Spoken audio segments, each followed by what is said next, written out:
usimwone na nywele, usimwone kapoza.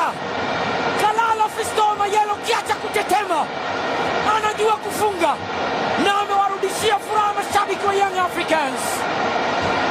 Mkapa Stadium ni kijani na njano, simple like that. Ilikuwa kama haina madhara safari ya Dickson Job. Ya kwanza ilikuwa ni light foot na ya pili imekuwa kwenye mguu wa kushoto.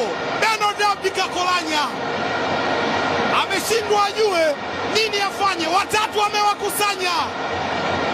Yule Enonga ambaye alikuwa anajiona ni mtemi kwa Kalala Mayele, hii leo ngoma ni ngumu. Fiston Kalala Mayele ni mmoja. The King Fiston. Bwana Shomari sika kwenye kufanya uokozi. Djigui Diarra naye anakwenda kuupaka rangi. Atmosphere imebadilika, hususan kwa baada ya mabadiliko ambayo yamefanyika second half. Kipi kimeongezeka? Namna ambavyo anakat kuelekea anaingia tena Kalala Fiston Mayele. Dive nzuri sana amefanya Beno Kakolanya. Nabi alienda kufanya kwenye dakika 15 za mapumziko. Zoran bado kipindi cha pili akikuwa na faida kwa upande wake. Toa nungunungu, lete Papa John Boko anakwenda bench. Jonas Mkude inaenda kuingia.